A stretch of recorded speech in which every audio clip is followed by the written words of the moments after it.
घटनाटी होछि जाजपुर रसलपुर गाँव आज प्राय 12 वर्ष पूर्वे आम स्कूल जदि केते जन साहसी पिला कथा पड़े तेबे अभि साई गोविंद मानस आ राजू एमानक ना ही प्रथम आसे।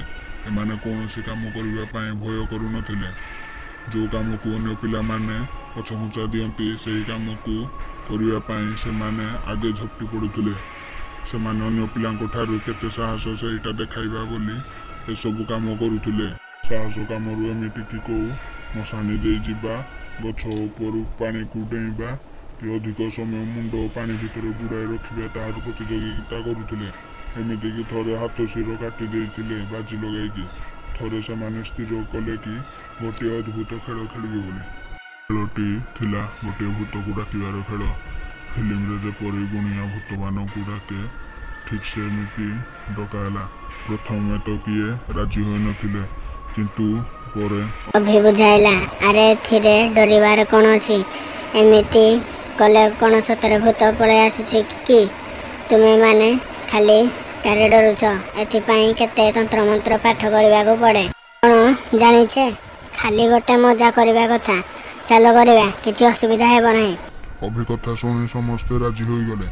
फिल्म हिसाब रे से दिन ठीक राति 12टार अमावास्या दिन खेल आरंभ करागला। जहाँ जिनिस दरकार ताहा सबू किणाकिणी कर रखिले। जहाँ को जहाँ दायित्व दि जाइतिला से माने सबू गोटी गोटी कर आनिले। 4टी पाचिला लेंबू हलदी गुंड कंचा लंका मंदार फूल सिंदूर 8टी कौड़ी छोट मोट मैजिक खेल देखा रवि नना पुओ ठारू मनीष खपुरी और 2टा कामरिया घाटी धरी पड़ाई आसिले। सबू जोगाड़ हो गला। खाली बाकी रहा अधरात्रि मशाणी को जाई पुड़ा होइथिबा मनीषर भस्म आनिबाकू। एका जीवाकू केही भी राजी हेले नहीं। तेणु सबू मिसिकी मशाणी को जीवे बोली ठीक है।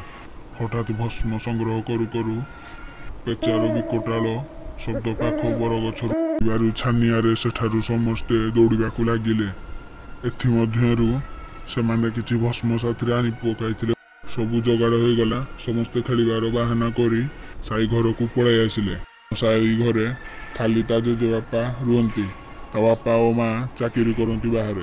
तेणु साई घरे कौन असुविधा हेबनी बोली से माने चुपचाप साईर गोटे रूम रे बसिले। फिल्म रे प्रत्येक दृश्यटी को पिकनिक करी नकल गले।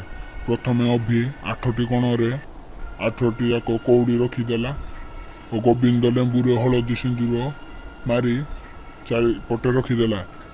साई मनीष खपुरी आउ कांवरिया काठी को छकी करी से सिंदूर लगाई मझे देला। जो कौड़ी 10टी को 8टी कोणरे आउ 2टी को वृत्तर प्रवेश द्वार रखिला। मंदार फूल को भी 10टी कोणरे सजाई देला। एबे मानस रो काम थिला फिल्म अनुसार से भस्म को हाथ रे धरी आउ मंत्र पढ़ी खपुरी ऊपर छिंचिबा। सबू ठीक भावे चली सारी थिला। परे मानस आरंभ कला मंत्र पढ़िबा और ता सहित भस्म को छिंचिबा। चलिला 15 मिनिट पाठ आ समस्त नीरव हो बसी थांती।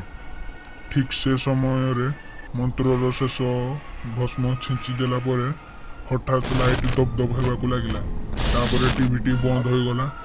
आउ से माने सही विपदपूर्ण खेल को बंद करी सही जगह को सफा करी घोड़ा घोड़ी होई सोई पड़िले।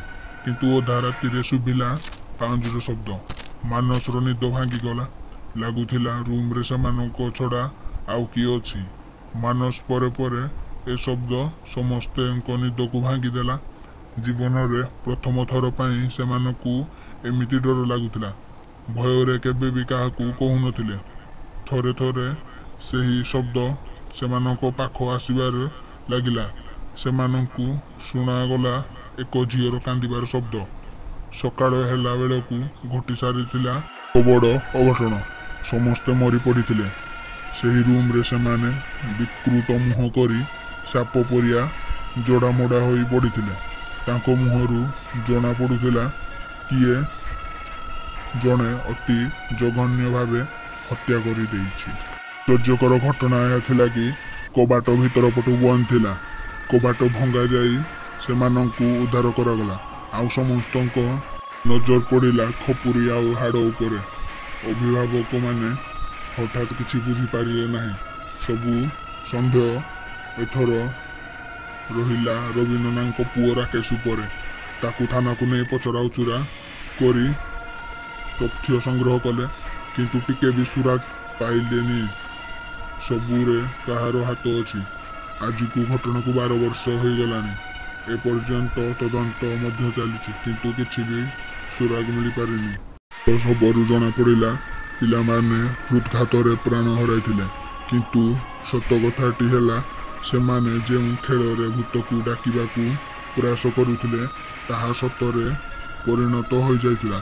କିନ୍ତୁ ତାହାର ଗୋଟେ ନିୟମ ଥିଲା, ଯାହା ଶୁଣିକି ବି ପିଲାମାନେ ଅଣଶୁଣା କରିଦେଉଥିଲେ।